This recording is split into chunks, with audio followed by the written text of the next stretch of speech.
મિત્રો હું સાંભળતો તો છેલ્લા 1.5 કલાકથી બધા આગેવાનોએ ખૂબ સરસ માહિતી અહીં આપી છે આપણને, ગ્રામ સભાની માહિતી, સંવિધાનની માહિતી, કાયદાકીય માહિતી, તમામ માહિતીઓ 1 by 1 આપણા સાથી મિત્રોએ આપણને આપી છે. તો હું વધારે વિશેષ લાંબુ ભાષણ નહીં કરીશ, પણ આજની જે વાસ્તવિકતા છે, આપણા કલાકાર મિત્રોએ ખૂબ સરસ ગીત ગાયું છે. શરૂઆતમાં પણ એમણે ગીત ગાયું કે આપણે આપણી હક અધિકાર વાળી લડાઈ લડવી પડશે. અને ઘણા સાથી મિત્રોએ જેટલા પણ અહીં સ્ટેજ પર આવીને જેમણે પણ નિવેદન આપ્યું છે, ભાષણ આપ્યું છે, તમામે કીધું કે આપણે આ દેશના માલિક છે. આપણા આદિવાસીઓમાં ચૂંટાયેલા પ્રતિનિધિઓથી લઈને ઘણા આપણે પરેશાન છે. પણ મિત્રો આજે આ સ્ટેજ પર આપણે સામાજિક રીતે આપણે ઉપસ્થિત થયા છે.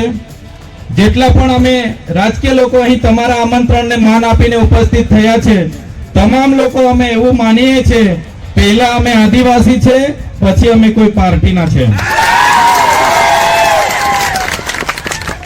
જે લોકો આવું માને છે તે આજે તમારા આમંત્રણને માન આપીને તમારી વચ્ચે ઉપસ્થિત થયા છે. જે લોકો પાર્ટીને મહત્વ આપે છે તે લોકો અહીં ઉપસ્થિત થયા નથી. મિત્રો આપણે એ પણ સ્વીકારવું પડશે કે આદિવાસી ઉમરગામથી અંબાજી સુધી ગુજરાતની આપણે જ્યારે વાત કરીએ છીએ, આટલો મોટો આપણો આદિવાસી સમાજ છે, આપણી 27 જેટલી બેઠકો છે, તો આ બેઠકો આપણી રિઝર્વેશન છે. અને તમે ને અમે સારી રીતે જાણીએ છીએ આ બેઠકો પર બીજા કોઈ વાણિયા, બામણ, પટેલ કે કોઈ ભરવાડ કે કોઈ મુસ્લિમ લડતા નથી. પણ આપણે સ્વીકારવું પડશે કે આ 27 બેઠકો અમારા અને તમારા જેવા આદિવાસી સમાજના જ લોકો લડે છે.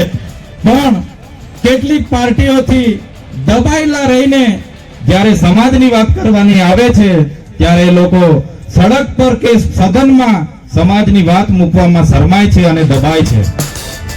એના લીધે આટલા વર્ષોથી આપણે દુઃખી છે. આજે આઝાદીનો અમૃતસર મનાવી રહેવાય છે, શ્રેષ્ઠ ભારતની વાત થાય છે, વિકસિત ભારતની સંકલ્પ યાત્રા ચાલે છે.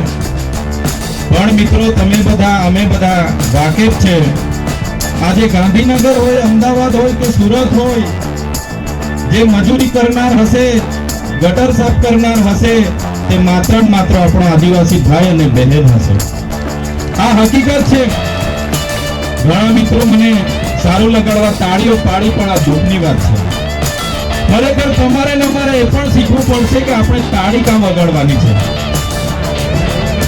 બધી જગ્યાએ તાળી પાડવામાં આદિવાસી સમાજ માહેર છે, એટલે બીજા લોકો આવીને તાળીઓ પડાવીને જતા રહે છે. ગુજરાતમાં જો કુપોષણની વાત કરીએ, એ દાહોદ અને નર્મદા જિલ્લો સમગ્ર દેશમાં અને રાજ્યમાં સૌથી આગળ છે. વિકસિત જિલ્લાની વાત કરીએ તો આપણા બંને જિલ્લા આજે પણ અવિકસિત છે. અને સૌથી વધારે જો બજેટ આપણું આવતું હોય, એ બજેટ આપણું છે મિત્રો. આપણા સાથી મિત્રોએ કીધું સબસે ઊંચી ગ્રામ સભા, પણ જે આપણે આજે ટેક્સ ભરીએ છે, એ ટેક્સ જ્યારે બજેટના નામે જ્યારે આપણે ત્યાં આવે છે, તો આ જ બજેટ કેટલાક લોકો પોતાના કાર્યાલયના પૈસા હોય એ રીતના બહારથી બધી એજન્સીઓ, NGO ઘણા આવીને આપણા આદિવાસી વિસ્તારનું બજેટ પણ એમાં સગે વગે કરે છે. તો મિત્રો આજે આપણે ચિંતન શિબિરમાં ઉપસ્થિત થયા છે, માત્ર તાળીઓ પાડીને, નાચ ગાન કરીને, શોર શરાબો કરીને આપણે છૂટા નથી પડી જવાનું. પણ આપણે વિચારવું પડશે આદિવાસી સમાજને સામાજિક રીતે કઈ રીતના આગળ લાવવાનું છે, આર્થિક રીતે ક્યાં આગળ લાવવાનું છે, રાજકીય રીતે પણ કઈ રીતના એક કરવાનું છે, એ આપણે એ તરફ વિચારવું પડશે. અહીંયા ઉપસ્થિત હું નાનો વ્યક્તિ મોટી વાત કરું છું, પણ તમામ વડીલો, માતા બહેનો, અમે હોય કે તમે હોય, આ લોકશાહી સાથે જોડાયેલા છે. અને જ્યારે પણ ચૂંટણીઓ આવે છે, તમે ને અમે કોઈને તો મત તો આપીએ જ છે. સાચી વાત છે ને? તો આ જે તે વખતે એ આવે છે ત્યારે કોઈ ને કોઈ સરપંચ થી લઈને હું સરપંચોને પણ અભિનંદન આપું છું. અહીંયા ખૂબ મોટી સંખ્યામાં સરપંચો જોડાયેલા છે. ખરેખર આ સરપંચો પરથી આ વિસ્તારના ધારાસભ્ય અને સંસદ સભ્ય શીખવા જેવું છે. સમાજની વાત આવી, બધા સરપંચો અહીંયા હાજર થઈ ગયા છે. શીખવા જેવું છે, છતાંય એ લોકો શીખતા નથી. એ આપણી કમનસીબી છે. મિત્રો, આજે આદિવાસી સમાજ મૂળ માલિકની વાત કરે છે. આપણે મૂળ માલિકો છે. આગળ એક સાથી મિત્રોએ કીધું કે આપણા દેશમાં માત્ર 200 અંગ્રેજોએ આવીને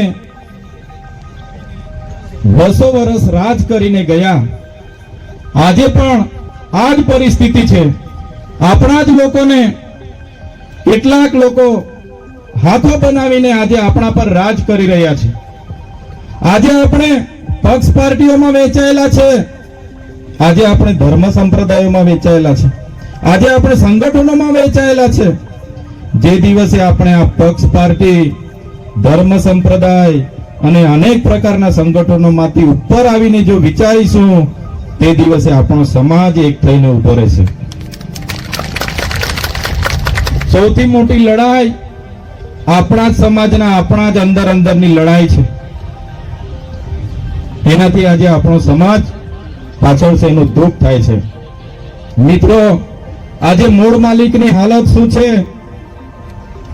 આજે મૂળ માલિક મણિપુરમાં આદિવાસી સમાજની મા દીકરીઓને નગ્ન પરેડ કરાવવામાં આવે છે, જુલુસ કાઢવામાં આવે છે. આપણા બાજુના રાજ્યમાં આદિવાસી સમાજના મજદૂર પર જાહેરમાં મૂત્ર વિસર્જન કરવામાં આવે છે. આજે આદિવાસી સમાજના મહિલા રાષ્ટ્રપતિ હોય, બંધારણીય વડા હોય, છતાં પણ